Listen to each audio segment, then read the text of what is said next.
America Happens is proud to announce that we will soon be on television. Yes, you heard it right. We are going to be on Apple TV, Amazon Fire, Google, and Roku. So make sure you check your smart TV for the America Happens network very soon.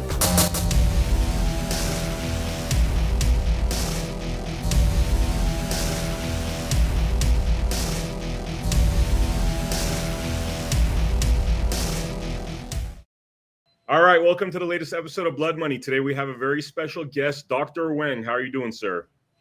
Good. How are you, Vem? Good. It's great to have you on the Blood Money podcast. So, let's just dive right into it. So you are essentially your life rights. Your story was made into a film by Angel Studios called Sight. Let's just dive right into it. First, tell us a little bit about your background and what led you on this journey of having your story told in this film. Sure. Thank you, Vem, for the opportunity to be on your show, Blood Money. And appreciate our mutual friend Jordan Yi's introduction. And so I came from China, survived a crazy period of time called Cultural Revolution, where from 1966 to 76, the government shut down all universities and colleges of entire China and forcefully deported to some of the poorest part of the country, every single high school graduate over that 10-year period, and they sent away to labor camp 20 million young people. So I called that in 1974. I was finishing my junior high, and I was going to be sent away to labor camp for life, just like 20 million others. Mm-hmm. Then I had to play a music instrument called Chinese violin, erhu, and learn how to dance in order to avoid being sent away to labor camp by trying to join the government song and dance troupe. That did not work. Then in 1976, the Cultural Revolution ended after 10 years. China reopened all the colleges. And I studied really hard, got into a university. Then in 1982, with $50 borrowed from a visiting American professor with a Chinese English dictionary, I came to America for freedom. And I got 2 doctorate degrees, one a PhD in laser physics, and a second doctorate degree, an MD from Harvard and MIT, because I wanted to become a laser eye surgeon.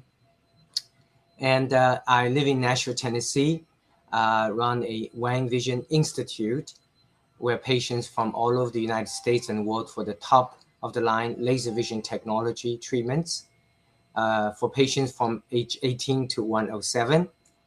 But also at the same time, I run a nonprofit organization to help blind orphan children. 10 years ago, I wrote a book, From Darkness to Sight, about the stories of these blind orphan children, how they came from darkness to sight. Our foundation has been able to help, but also how at the same time, these kids also have helped me, their eye doctor, come from my own darkness to light spiritually.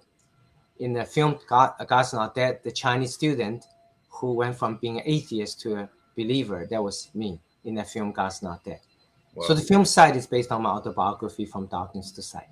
Wow. So, watching this preview, I was asking you before we started this interview, there's something that sounds quite abusive and horrifying is that this child was actually born with eyesight, but they're purposely trying to make her blind. And when I asked you why they're trying to make her blind prior to this interview, you were telling me that the reason they're trying to make her blind is because she could basically panhandle as a blind person in China. Tell us about that. What's going on there? Yeah, I was in India. That Kajol was 5-year-old and she was an orphan already. And one night while she was sleeping near Calcutta, India, her stepmother poured sulfuric acid into her eyes, trying to make Kajol a blind orphan child who can sing on the street and therefore get more money from tourists. And Kajol was maliciously blinded as such, but then they found that she could not sing. She had no talent of singing. That's why she was abandoned in the train station near Calcutta, India. That's how we found her. Our foundation brought her to America. And the film Sight, released by Angel Studios on May 24th, Memorial Day weekend. Now it's on streaming service now, angel.com/sight. It's about Kajol's remarkable journey from darkness to light. Yeah. Wow, wow. So, all right. So, tell me about, in terms of this phenomenon where children are trying to be made blind. I mean, this sounds really horrifying. We live out here in the United States. The world's obviously very different. We've heard about all sorts of things. For example, in Thailand, where sometimes children are, encouraged to be, getting into prostitution to help their families, and a child is chosen. Things that sound very foreign to us, that sound child abuse. Tell me about this reality of what is happening in China with children and how they are used and abused. Yeah, and in many countries, kajol happen in India, but in many developing countries, similar things, horrible things happen. Last year, NGO Studio distributed film Sound of Freedom, which is about human trafficking in some of these countries in South America. In that case, people were trafficking these kids for money. And living in America, sometimes we forget how blessed we are living in a free country. And the film side is about their message that remind through the story of people who used to not have freedom, being abused and being maliciously blinded in this case, that really remind all of us here in America how blessed we are to live in a free country and how much we need to appreciate America, but be more willing to work together. Then who appreciates sight the most? Those who used to be blind. Who appreciate freedom the most? Those who used to not have freedom. So sight is about a film of someone who used to not have freedom and bring his story to America and remind all of us how blessed we are we are living in a country with freedom and faith, and how much we need to appreciate America. You were saying that you were atheist. Tell me about that journey. Was that because of the influence of where you grew up and the taking out of religion? Tell me why you became atheist, and tell me about how that changed. Take us through your experience on finding God. Yeah, as I mentioned, the film God's Not Dead, in which a student from China came to America for freedom, but was an atheist. Then his journey from atheist to a believer in that film God's Not Dead, the Chinese student, was based on my life story. So I came to America. I fought against Cultural Revolution in China, came to America, and finally found freedom in 1982 at age 21 with only $50 and the Chinese English dictionary, knowing no one in this country, could hardly speak in English. And it's interesting, even though I was poor, but I was happy because I was free. And then I got my first doctorate degree in laser physics, a PhD. Then it was in the study of my second doctorate degree, this time an MD from Harvard and MIT, where my faith journey began. I was studying the structure human eye, and I found the eye so complicated. It is simply not possible it can form out of randomness as atheists believe. So I kept on asking a professor this question. Finally, he took me out to lunch, and he said, Ming, what's a cross street? I said, that's a car. He said, what's the difference between a car and human eye? I said, human eye is a lot more complicated. He said, okay, can you imagine how a random piece of metal assemble itself into a car? I said, no way. He said, how about human eye? So that's where I realized that the structure of human eye is so complicated, but yet can form nearly perfectly most of the time, is because it did not form out of randomness. It was formed with a purpose, and that purpose is for vision.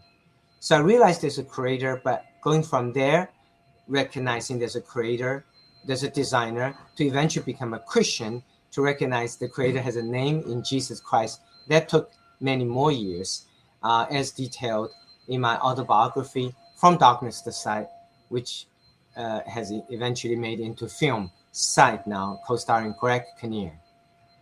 Wow, amazing.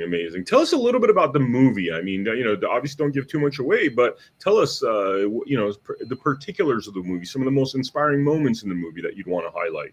Yes. The movie is called Sight. It's based on my autobiography, From Darkness to Sight.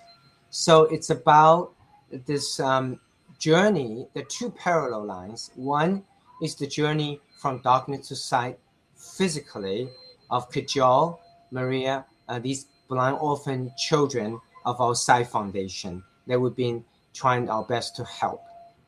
But also at the same time, a parallel journey from darkness to light spiritually and emotionally for me as the eye doctor.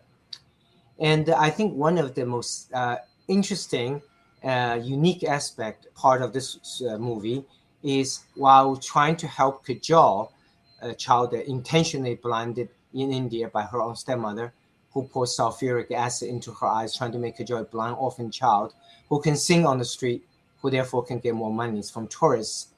I realized that cajole's eyes were completely scarred. So in order to do research to try and find out how can I reduce the scarring in cajole's eyes, I realized that the only person who does not scar is an unborn child. And interesting, Van, for you and me, before birth, we all have this magical regenerative ability. We can heal without scar. And upon birth, we lose the ability. So I started doing research. But how could you do research on a fetus without hurting the life of fetus? You know, they say there's no common ground between faith and science. Is that really true? And I started praying, and I asked God, is there a common ground between science and faith? And with my pastor, Dr. Rice Brooks, we even wrote the book, Common Ground Bible Study. And so in many mental prayings that I was working with other scientists as well, an idea came that maybe perhaps the reason that the unborn child can heal without scar is because the placenta, the amniotic sac that surround each of us before birth. So I went to hospitals after asked the mothers before giving birth to children. They said, you're going to throw away the placenta anyway afterwards. Could I have it? So they said, yes, young man, you can have it. We don't need a placenta anymore. So I brought this bloody placenta back in the laboratory and started doing research. And I invented the amniotic membrane placenta scarless healing contact lens. Then when I put these contact lenses onto injured eyes, indeed, miracle happened. The scars reduced and eyesight restored. Then I asked myself, did I really invent the amniotic membrane contact lens? I concluded, no, because I did not invent the placenta. I did not invent the amniotic membrane. God did. You know, as a scientist, I was just privileged to be given by God an opportunity to catch a little glimpse of part of his original creation. So I decided, you know, the credit goes to him. So I donated my patent to the world of the amniotic membrane contact lens. And I put a patent online and went around the world, about 50-some countries, taught over 10,000 eye doctors through a 20-year period how to use the amniotic membrane contact lens technology. Today, amniotic membrane contact lens is used by tens of thousands of eye doctors from nearly every nation, and millions of patients have had eyesight restored. It's a technology has transformed the world, helped these blind orphan children and many other patients. And it's a $5 billion industry now worldwide. Even though some of my friends say, oh, Ming, you know, you're stupid. You did not make any money in the process yourself. I said, well, I'm not stupid because, number one, I did not really invent the amniotic membrane contact lens because God did. And I wanted to recognize that credit goes to where credit belongs. I'm just privileged to have the opportunity to discover part of his original creation. But also, I'm not stupid in donating the technology because I came to this country with nothing, only $50. I'm so grateful to America to have given me the opportunity, to China to give me the grit, the determination, the tenaciousness, and to America, a country that have given me not only freedom, but also, much more importantly, a faith in Christ. Yeah. I mean, you know, people take a lot of Americans that are not first generation take all this for granted. I mean, we hear stories like this from first generation immigrants, from people that didn't really grow up here and moved here after their teens or whatever. And they're horrified with what's happening because they actually have the objectivity of having lived in places where there's real tyranny. Right. And so is it horrifying to you that so many Americans seem to be fine with walking right into Marxism without really knowing what that means, of really taking the freedom that we have here for granted? Because you've experienced something very different. What do you say to Americans that are blind? I mean, blind, good word right there, blind to their freedoms over here. Yeah, it's a human nature, Vam, that when we always have something, we do as human beings take for granted. Living here in America, we always have had freedom and faith, and it's expected. Some of us have taken for granted, and people say, well, what are the symptoms of taking for grantedness here in America? I said symptoms is our unwillingness to work together to rebuild this country. America is a nation that attracts people from all over the world, immigrants, including myself, because of two cornerstones. One is the freedom guaranteed by Constitution, and second is faith provided by the Bible. So we should not forget these two founding blocks of our great nation, America. And we need to restore America to what it is, and we need to let people know that there's don't enamor by those socialism, communism, because there's something even more important and precious than things free, that is freedom. Wow. All right. So were you going to say something? Sorry. Oh, no, I was just saying that the Sight is a film, almost like it's a film by someone who used to be blind. Yeah. Here with all of Americans today, how precious Sight is. Sight is a freedom. But for someone who used to not have freedom to share with Americans today, how precious freedom is, and how much we need to appreciate freedom by being more willing to work together to find that common ground. Yes. Now, there's a book that I read called Red Market, right? Red Market was about in India, how people that are poor, you have the caste system there, right? People that are in the lower caste were literally selling their organs for money. That's what Red Market is about. It's about people selling their organs, and off of one organ, with the amount of money they get, they might be able to live comfortably for a year or so. These are certain realities that are happening around the world. Like, Americans don't think about selling their organs so they could feed themselves. Create a little bit of a juxtaposition about what you know about the world and this sort of thing, where the rest of the world is actually very different than really the excess that we have here, the freedoms that we have here, the consumer culture that we have here, the access to funds that we have here. Yeah, it is very challenging, actually, Vem, that how do we appreciate something we always have had, freedom and faith, and how do we understand and truly feel the pain and suffering of those 2/3 of the world, people still do not have freedom and faith. And it's hard to when somebody tell about it or read a little bit about it. And I always tell all of my fellow Americans, travel to experience those third world countries, to work there, to help, in our case, help those blind orphan children from around the world, most of them from third world countries. But also, whenever there's a film like this, Sight pops up, that give you an opportunity to feel, to experience a little bit about the sufferings of folks in these other countries. And you take advantage of this opportunity. See a film like Sight, like Sound of Freedom, and to experience it, particularly our next generation, the children, that they grew up in this country, has always had reasonably comfortable living here in America, and it's hard for them to develop the perspective and experience. So my answer is go to see Sight and a film like that, like Sight, like Sound of Freedom, so that you can get a taste, feel what it's like to live in those countries without freedom.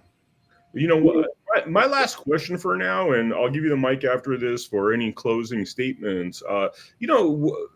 In terms of the realities you've seen around the world, right? What would your advice be to Americans? If you were to give like 3 points of advice from what your eyes have seen and what you've experienced, what would that be to Americans that might not know actually what's on the other side of the ocean? Yes. I think the best thing to do is experience it, because we as human beings, we cannot learn by just being taught or just read the books or someone tells us what we should do. Recognizing that we are so blessed living in America, a country with freedom and faith, and to do two things. One is travel to these countries to make friends with folks in these other parts of the world, and to see film like Sight and the sound of freedom, to experience a little bit the pain of loss of freedom and joy regaining their freedom. But also, not only doing that, internationally outside the United States, making friends, experience other countries, people suffering, but also here in America, here, we have a lot to do also to appreciate what we have. You see, we are becoming a nation today here in America is so increasingly polarized. We're so increasingly unable to work across political aisles, racial divides, and ethnic divisions. We're so increasingly unable to really solve the problems that we are facing as a nation, opioid crisis, gun violence, environmental disasters, poverty, education, jobs, racial tension, economy, and healthcare. And so we need to recognize that we are different race, ethnicities, and different nationalities, but we Americans, we can work together despite the differences. We can love each other despite the differences. We can work together, again, you reunite America to restore America. And the people say, you mean the reason that we're so polarized today as a nation, so divided, is because we forgot how blessed we are living in America? That's why we need a film like Sight to remind us the blessing? My answer is correct. That's precisely the lack of appreciation of America is the root cause of our unprecedented polarization and division. It's like marriage, Van. If one does not appreciate marriage, when you have problems, husband and wife, they can shout and yell and hurting each other's feelings. But if they do appreciate marriage, even though it's the same difference, they're more likely to say, honey, we're different on this thing, but don't we have so much else in common?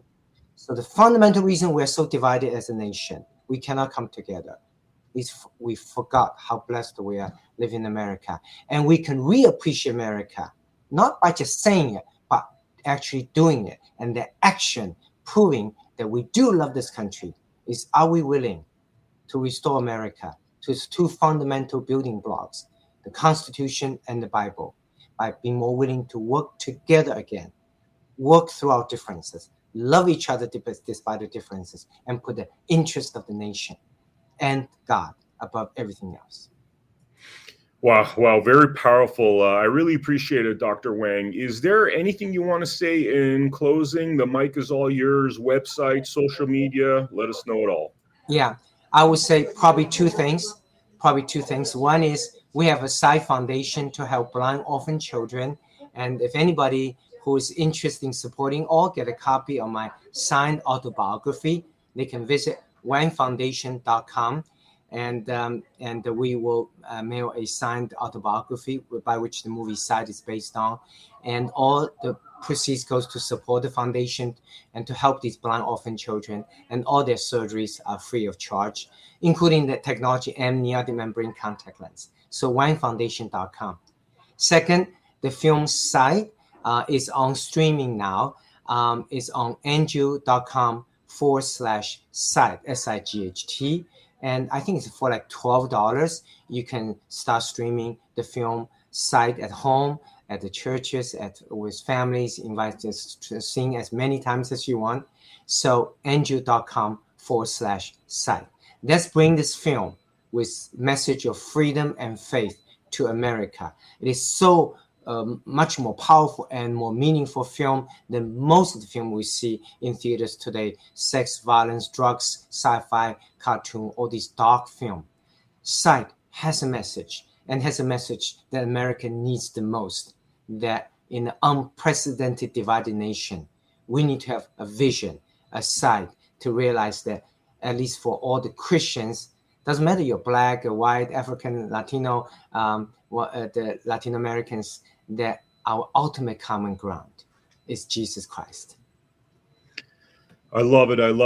Thank you so much, Dr. Wang, for coming on to the Blood Money podcast. And for the viewers out there, make sure you go to americahappens.com, where we have our episodes posted on a daily basis. Very soon, by the way, we are going to be on television. It's really cool. We're going to be on Roku. We're going to be on Amazon Fire. We're going to be on Google. We're going to be on Apple TV. So stay tuned on Wow. that. Make sure you check out AmericaHappens.com to make sure you see the updates. We'll have our links to our channels over there. Thank you so much, Dr. Wang, for coming to this episode, and I will see you all on the next episode of Blood Money. Take care.